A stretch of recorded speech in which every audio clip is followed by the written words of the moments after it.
And that is 72 hours. Enjoy your crap hole, dumbass. You son of a bitch! You've reached Stewie Griffin. Leave a message. Hey, give me that phone. Stewie, it's Brian. You gotta help me. I'm gonna get eaten. Damn it. Well, I guess Stewie's my only hope now. I can't believe I might die like this.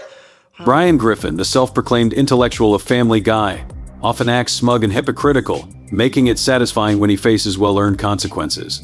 Whether it's losing his teeth, losing respect, or facing karmic justice, here are 7 memorable moments when Brian got exactly what he deserved in the series. Number 7. Almost getting made into a protein shake. To make some money, Brian and Stewie look into investing in a protein shake company. What is this place? This is what you dragged me out of the house first thing in the morning for? Yeah, it's a great company I found to invest in. Korean. They make protein shakes. The profits are off the charts. However, when they discover the shakes are made from dog meat, Stewie has the good sense to back out. They're made of dog meat. Oh my God, look at all those poor, sad dogs. Brian, let's get out of here. What do you mean? I'm taking a meeting. This company's worth a fortune. What? You still want to invest in this? You can't be serious. Sorry, Stewie. Wall Street is a people-eat-dog world. Everyone knows that. Oh my God. Brian, on the other hand, remains unfazed and decides to move forward with the business deal. Hi, Brian Griffin. I have an appointment to see your CEO about an investment.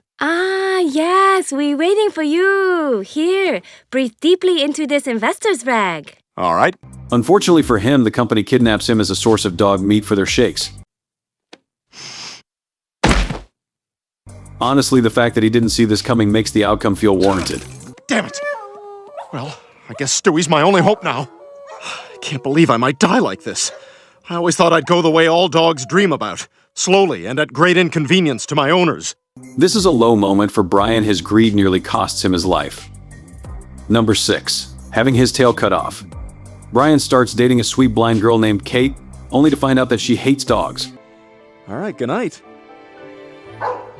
Ugh, our stupid neighbor's dog barks 24/7. God, I hate dogs. You do? Yeah, they're just slobbery, annoying, needy little bastards. Instead of being honest with her about his identity, he pretends to be human and takes advantage of her disability to win her heart. Oh, there it is. There's what? Oh, nothing, just the Goodyear blimp. It says, "I love you, Kate," all in lights. Here? In Paris? Yeah, it's here for Wimbledon or something. Oh my God, that's the most romantic thing anybody's ever done for me. During a dinner with Kate and her parents, Brian goes to great lengths to conceal his true nature, with Stewie helping him maintain the illusion. However, when his wagging tail threatens to expose him, Stewie takes drastic action, cutting it off. Damn it. I meant hold it, not cut it off. You weren't specific. I've never done this before. Are you okay, Brian? Yeah, I'm just so happy to meet you both. Brian could have avoided this painful situation if he had simply been upfront with Kate. If someone doesn't like you for who you are, they're not the one. Number 5.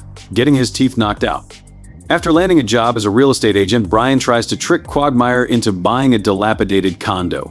All I can say is, underpriced waterfront property that's guaranteed to appreciate in value. That's all I can say.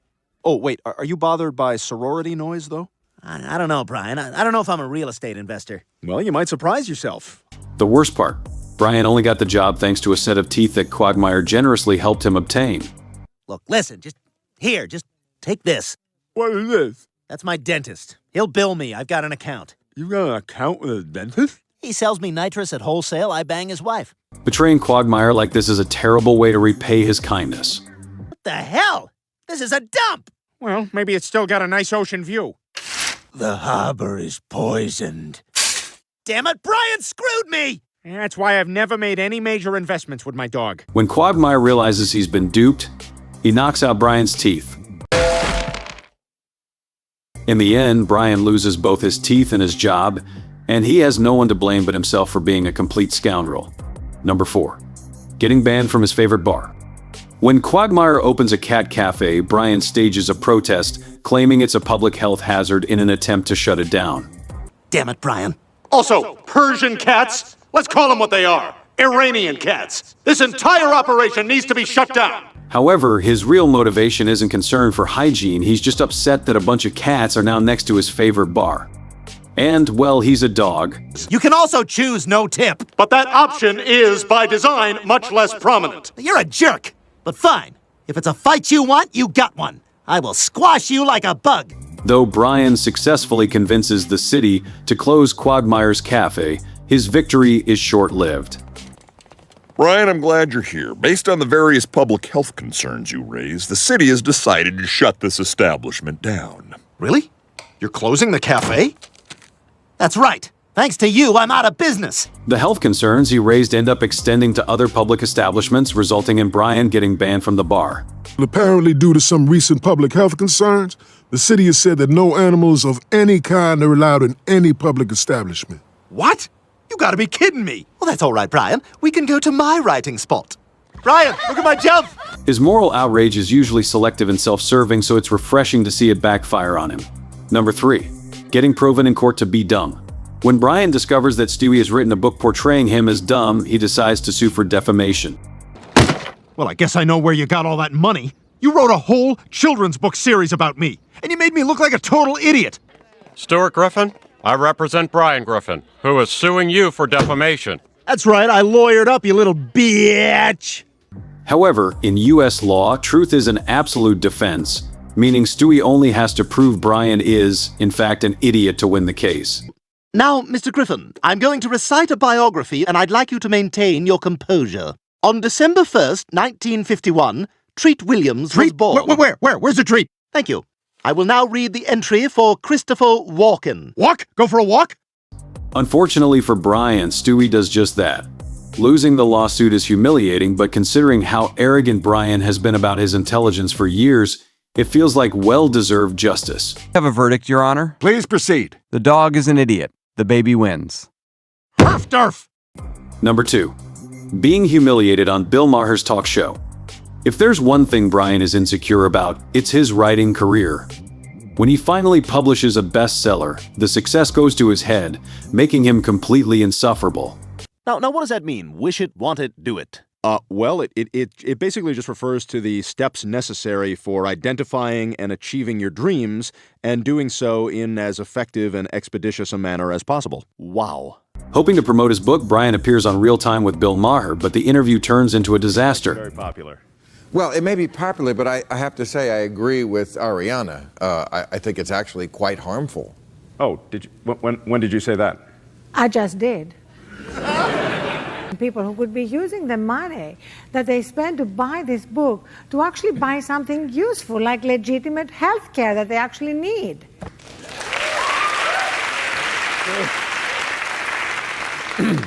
You know, what the hell's your problem, Zsa Zsa? Maher and the panelists pick apart the book's concept, leaving Brian humiliated. Since Brian looks up to Maher, the rejection is especially crushing. The lesson here? Never meet your heroes, especially if you've built your success on being a fraud. Number 1.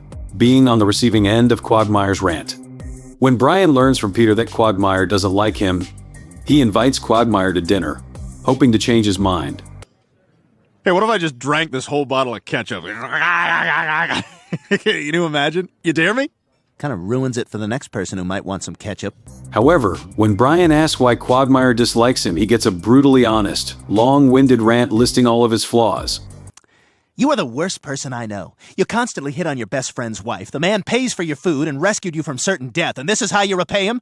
And to add insult to injury, you defecate all over his yard. And you're such a sponge. You pay for nothing. You always say, "Ooh, I'll get you later," but later never comes. And I think what I hate most about you is your textbook liberal agenda, how we should legalize pot, man, how big business is crushing the underclass, how homelessness is the biggest tragedy in America. Well, what have you done to help? The takedown is devastating, especially coming from Quagmire, who up to that point had been portrayed as a shallow libertine. Oh, wait, you don't believe in Jesus Christ, or any religion for that matter, because religion is for idiots. Well, who the hell are you to talk down to anyone? You failed college twice, which isn't nearly as bad as your failure as a father. How's that son of yours you never see? But you know what? I could forgive all of that, all of it, if you weren't such a bore. The rant clearly hits a nerve, as Brian and Quagmire have maintained a fierce rivalry ever since. This was yet another sign from the universe that Brian should work on himself, but of course he doesn't. Thanks for watching. Don't forget to like and subscribe to our channel for more Family Guy content.